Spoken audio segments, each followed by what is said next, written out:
Hi, and welcome to this introductory video about PDA. This video is just over 20 minutes long and covers lots of information, so do please press pause or rewind at any point. We'll talk about what demand avoidance is, think about how PDA relates to autism and what the key features of PDA are, then have a quick look at some of the latest research and clinical themes. We'll then move on to think about why identifying PDA is helpful and get into the detail of how PDA can feel, what demands are, and what demand avoidance looks like in PDA, before focusing on helpful approaches and signposting further information. So first of all, what do we mean by the term demand avoidance? Demand avoidance involves not being able to do certain things at certain times, either for yourself or others, and also refers to the things we do in order to avoid demands. It's a natural human trait. Avoiding demands is something we all do to different degrees and for different reasons. When demand avoidance is more significant, there can be many possible reasons for this. It could relate to specific situations. It could be part of a physical or mental health condition, or it could relate to a developmental or personality condition. So it's important to understand that a PDA profile isn't always the best explanation. We'll explore more about demand avoidance of the PDA kind during the course of this video.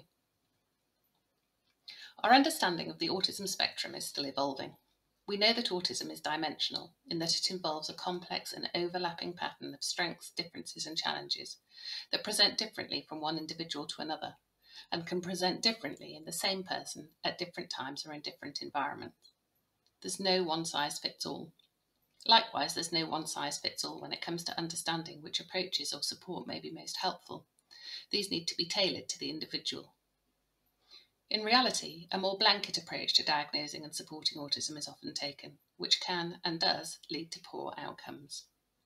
So within the umbrella term of autism, it can be helpful to recognise clusters of traits or similar ways in which autism can sometimes present, as a signpost to effective identification and support. Another way to explain this is by using the term profile.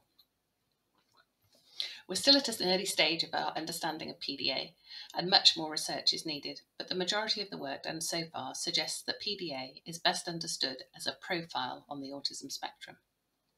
So PDA autistics meet the criteria for autism, meaning that they will have some differences in social interaction, communication and sensory processing, and also some restrictive or repetitive behaviours.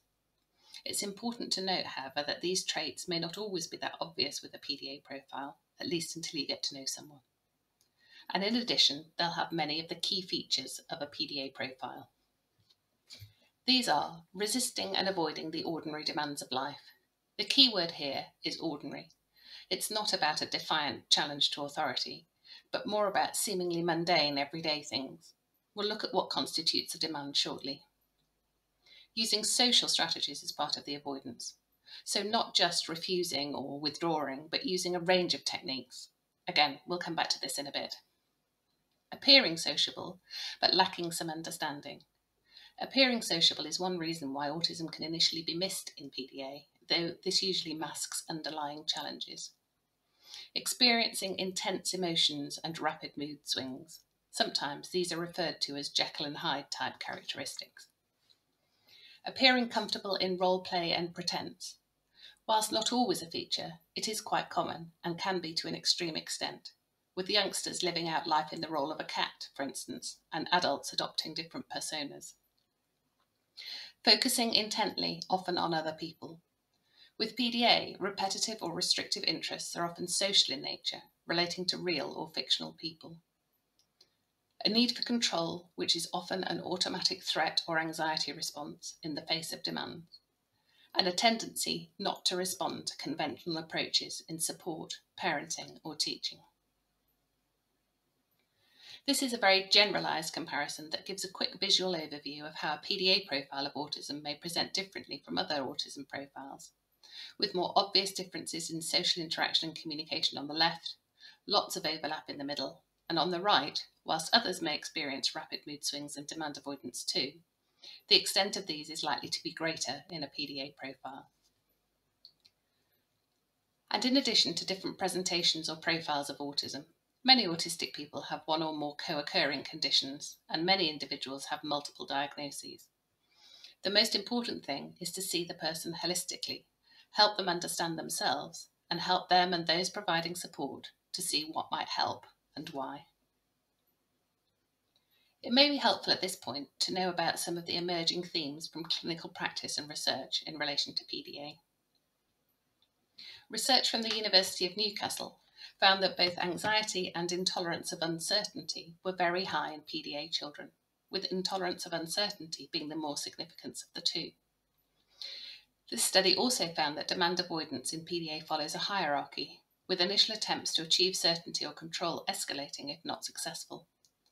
We'll look at this again shortly, but both these points help with understanding what may underlie presenting behaviours and therefore point to what approaches may be helpful.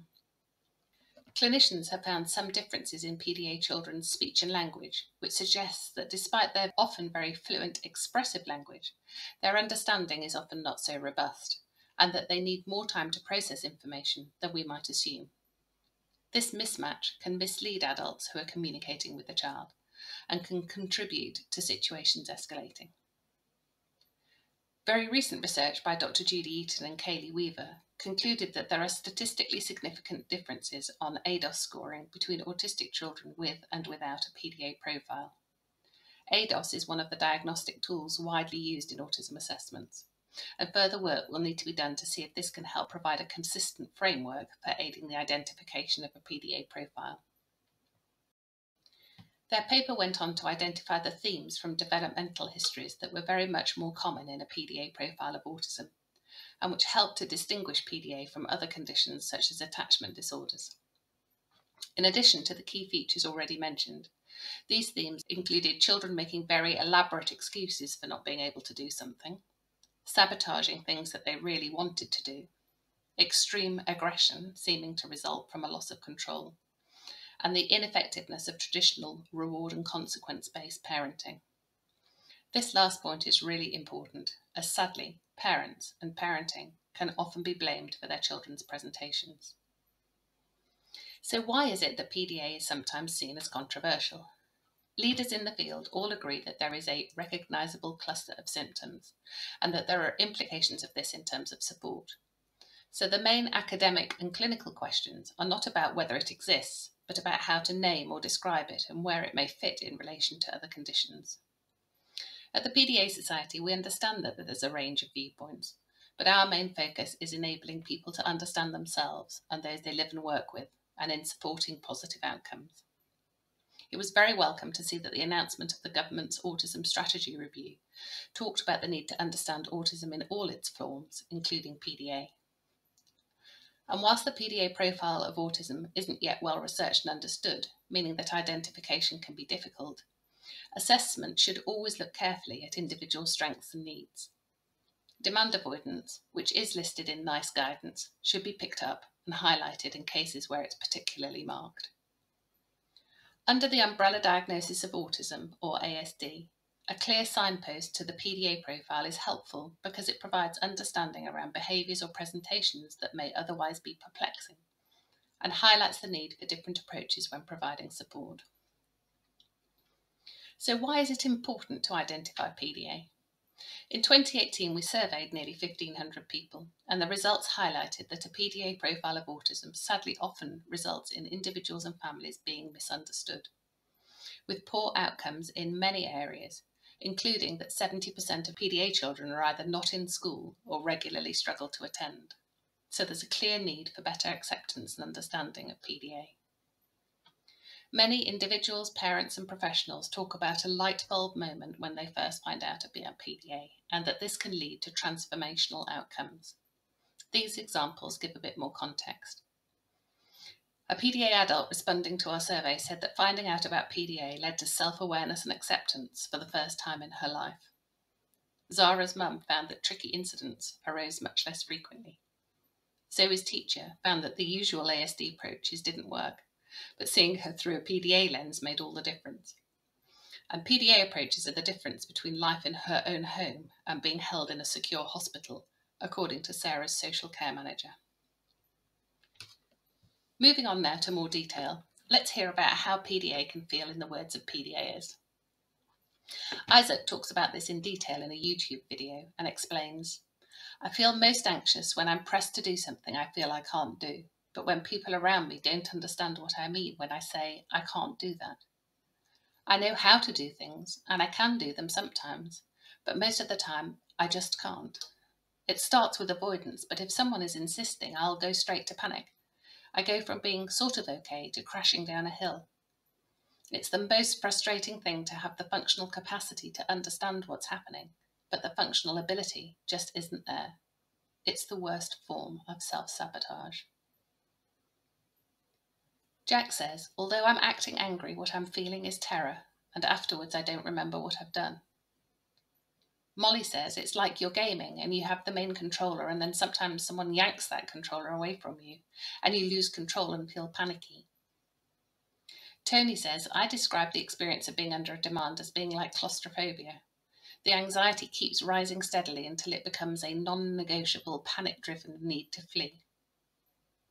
The main character from the book Can You See Me, Tally, says, demand avoidance makes it sound like I'm avoiding things on purpose, but I literally have no choice over it whatsoever, so I prefer to call it demand anxiety. Hopefully these quotes and the many other descriptions of lived experience on our website help to make clear that demand avoidance in PDA is a question of can't, not won't. PDA adults have described it as a neurological tug-of-war between brain, heart and body. This is a really key point in understanding PDA and how best to help.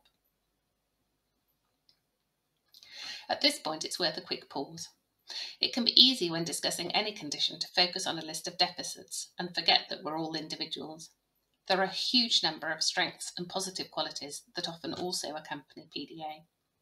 These are some of the words parents most commonly used when asked to positively describe their PDA child.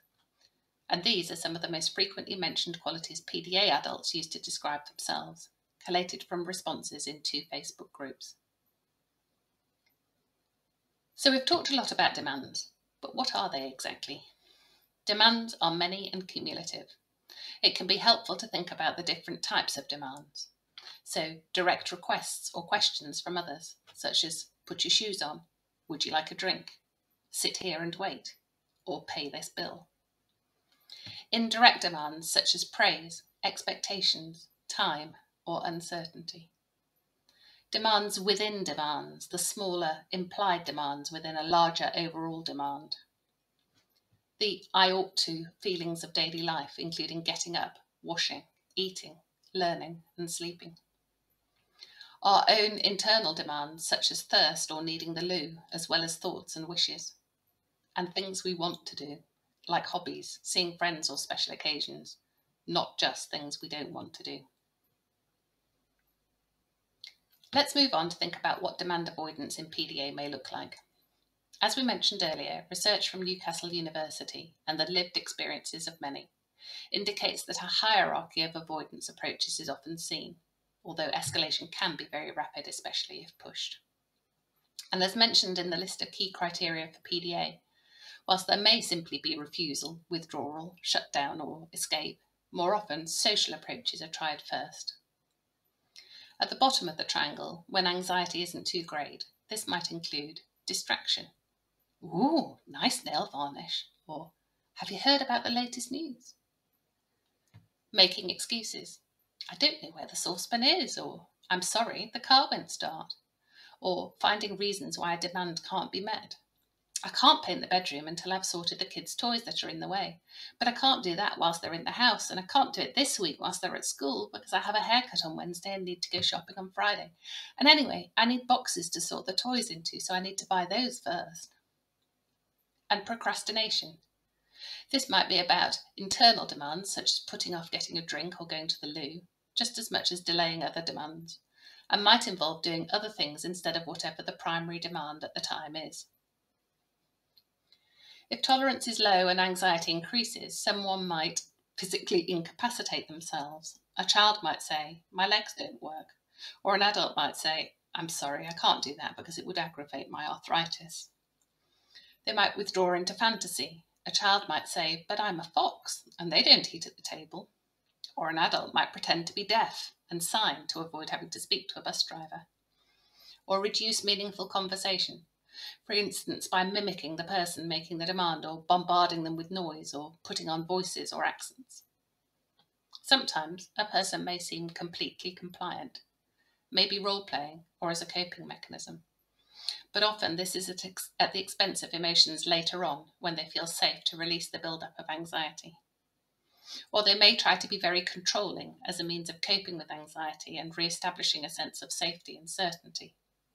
Children might take on an adult persona, using the authority that accompanies this to avoid demands. For instance, if they're the parent or teacher, then they're in charge and can't be told what to do. Adults may prefer to direct proceedings and tell others what to do. If these avoidance strategies don't work, or they haven't been noticed and acted on by those living or working with the individual, there may be a rapid escalation as panic sets in and options run out. This isn't deliberate choice. It's a fight, flight, or freeze response to anxiety that is a natural instinct we all have. Only at this point, when someone has reached crisis point, might we see them running away, becoming highly agitated, emotional or aggressive, self-harming or shutting down. Meltdowns in PDA are best understood as being like panic attacks. Now we understand more about PDA, let's move on to think about the sort of things that can help. Conventional approaches, including those often recommended for autism, such as rigid routine and structure, or the traditional firm boundaries, rewards and consequences approach, are not only ineffective with PDA, but can actually make things worse. Low arousal approaches, which keep anxiety to a minimum and provide a sense of control, are good starting points when thinking about what works for PDA. A partnership based on trust, flexibility, collaboration, careful use of language and balancing of demands works best.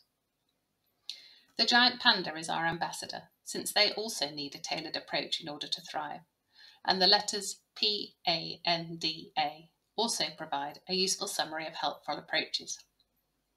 P is for pick your battles. So minimize rules, enable some choice and control, explain reasons, and accept that some things can't be done. A is for anxiety management. Reduce uncertainty, recognize anxiety and underlying social and sensory challenges. Think and plan ahead. Treat meltdowns as panic attacks by supporting throughout and then moving on. N is for negotiation and collaboration. Keep calm yourself, as your own mindset will have a big impact on the way things work out. Proactively collaborate and negotiate to solve challenges, and remember to focus on fairness and trust. D is for disguise and managing demands. Word requests indirectly. Rather than it's time to get up or get dressed and you need to put your clothes on, try the clothes are on the bed. A simple tip would be to avoid the words you and yours. Constantly monitor tolerance for demands and match demands accordingly. If stress levels are already high, it may only take one tiny request to tip things into meltdown. And doing things together helps. And A is for adaptation. Try humour, distraction, novelty and role play. Be flexible, always have a plan B, and allow plenty of time. There's lots more detail, information and resources about helpful approaches on our website. Gilly Davis, our education advisor, uses this table to describe the differing approaches you might see in an education setting for PDA students compared with others on the spectrum, and it provides a useful summary. Generally, you'd expect to see ASD approaches to include uses of precision, consistency, clear routine, a directness in language, and the use of rewards that can be worked towards. With PDA, there is a need for predictability and a sense of routine, but at the same time, a feeling of control has to be enabled. So flexibility is built in, and you would seek to use more immediate rewards. If you feel PDA describes you, these suggestions for self-help, coping strategies and therapies compiled by PDA adults may be useful. They're explained in detail on our website and include ideas such as recognizing what demands are and how you might be avoiding them, and being aware of what triggers you. Accepting yourself, understanding what masking is and how this may be a factor for you, and benefiting from finding your own tribe. Finding ways to manage, reduce and disguise demands and building in plenty of demand-free time. Informing others, asking for accommodations and maybe exploring different ways of working. and considering helpful therapies such as person-centred counselling, mindfulness or meditation. Hopefully, both this and the previous slide show that having no demands isn't the answer. It's about adapting and learning ways to manage demands. This has just been a quick introduction to the essentials about PDA. There's lots of information on our website, and we're very active on social media too. The information for adults has been written with and by PDAs and includes personal experiences and insights, self-help tips and information about diagnosis, support and workplace adjustments. For families, there's information on diagnosis, school, helpful approaches, siblings and sources of support. There's also detailed information for healthcare, education and social care professionals, as well as policymakers. The latest news, information and research is regularly shared on our website, via social media and via our monthly newsletter, so there are lots of ways to keep up to date. There's an extensive resources section with case studies detailing the lived experience from toddlers to adulthood, lists of helpful books and good practice guidelines for professionals. We also have listings of third-party support groups you can join, both in your local area and online, along with details of the many people who are blogging about their experiences for you to follow. The PDA Society also runs an online discussion forum and an inquiry line service if you'd like to chat with a volunteer in confidence. There are many printable resources and editable templates to help others understand PDA. And last but not least, there's a suite of webinars covering a variety of relevant topics, along with details of forthcoming training and events from the PDA Society and third parties. The PDA Society offers a suite of training options listed here, which we can deliver both directly and on behalf of other organisations such as schools, care homes, local authorities, autism charities and support groups.